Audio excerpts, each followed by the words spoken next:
साथियों नमस्कार, मेरा नाम है पवन कुमार। आप देख रहे हैं राजपथ भारत। बसपा सुप्रीमो जिस तरीके से सोशल मीडिया पर तमाम मुद्दों पर एक्टिव है, वहीं पर आकाश आनंद की बात कर लें तो दिल्ली हो या हरियाणा, चुनाव को लेकर लगातार बैठक कर रहे हैं। उत्तर प्रदेश की अगर बात करें तो उत्तर प्रदेश में सबसे चर्चित चेहरा विश्वनाथ पाल हैं, जो कि बसपा के प्रदेश अध्यक्ष हैं। जिस तरीके से बसपा के उपचुनाव को लेकर एक्टिविटी तेज हुई है, उसमें विश्वनाथ पाल अब चुनाव के जो कैंडिडेट घोषित हो गए हैं, मतलब कह सकते हैं जिस तरीके से प्रभारी घोषित कर दिए गए हैं। कहा जाता है जिन्हें प्रभारी बनाया जाता है वही बसपा के प्रत्याशी हो जाते हैं। मिल्कीपुर के चुनाव की बात कर लें, जो सबसे चर्चित सीट है उत्तर प्रदेश की, जहां पर अवधेश प्रसाद मिल्कीपुर के विधायक थे, वो सांसद हो गए, वो सीट खाली हो गई है, जिस पर अब उपचुनाव होना है। उपचुनाव में समाजवादी पार्टी हो या भाजपा ने तो फिलहाल प्रत्याशी घोषित नहीं किया है, मगर समाजवादी पार्टी में ये चर्चा बनी है कि अवधेश प्रसाद के बेटे अजीत प्रसाद यहां से चुनाव लड़ेंगे। अगर बस देखा जाए तो समाजवादी पार्टी में अवधेश प्रसाद के बाद अजीत प्रसाद को टिकट देना कैसे लाजमी है? क्या उनके घर का सांसद और विधायक दोनों घर ही के होंगे? ये चर्चा बनी हुई मिल्कीपुर में। इससे काफी लोगों में नाराजगी चल रही है, जिसको लेकर समाजवादी पार्टी ने भी प्रत्याशी क्लियर नहीं किया है।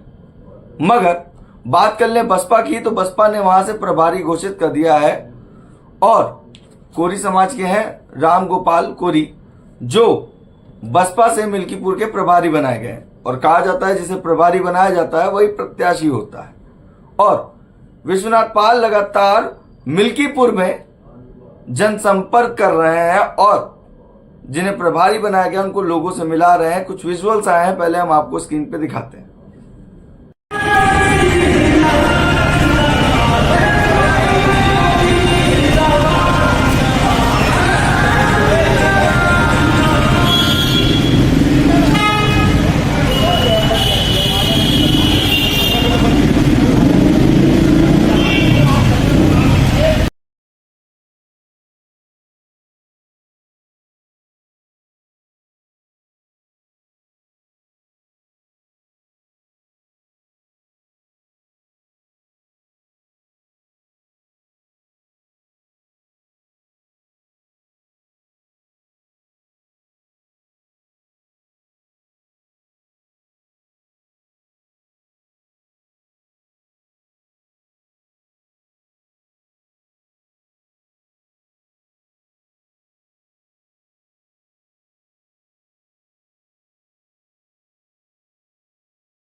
जिस तरह से आपने देखा कि गाड़ियों की कतार भी जारी है और वहीं गाड़ियां रुक के लोगों से बस्तियों में भी और दुकानों पे भी लगातार विश्वनाथ पाल मुलाकात करा रहे हैं, और साफ साफ ये दिखा रहा है कि किस तरीके से जनता का पॉजिटिव रिस्पांस उनकी तरफ प्रत्याशी की ओर बढ़ रहा है। क्योंकि पिछले चुनाव में देखा जाए, जब प्रत्याशी घोषित हुए थे, क्योंकि पिछले चुनाव में देखा जाए तो जल्द ही प्रत्याशी घोषित हुए थे चुनाव के वक्त पर ही, मगर इस बार अभी चुनाव की तारीख भी नहीं आई है और बसपा ने वहां प्रभारी घोषित कर दिया, उसकी चर्चा होने लगी है।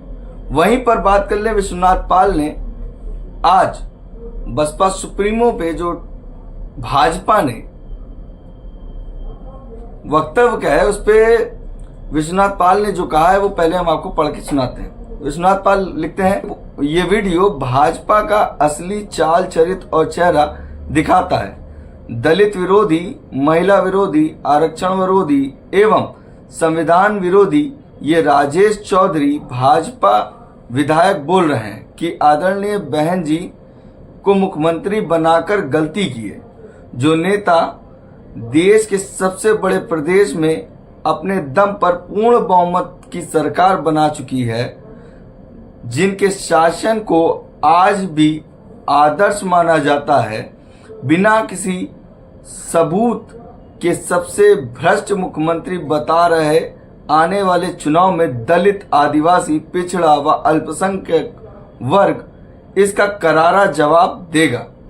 भाजपा को ऐसे लोगों के खिलाफ तुरंत अनुशासनात्मक कार्रवाई करनी चाहिए। अगर ऐसा नहीं करती है तो मान लेना चाहिए ये किसी का एक विधायक का व्यक्तिगत विचार नहीं, बल्कि पूरी भाजपा का अति निंदनीय व चिंताजनक है। ये बात विश्वनाथ पाल ने सुबह ही ट्वीट कर दी थी, जिसके बाद लगातार सोशल मीडिया पे ही नहीं, मीडिया चैनलों पे चर्चा बनी हुई है। वहीं भारत समाचार पे डिबेट भी किया।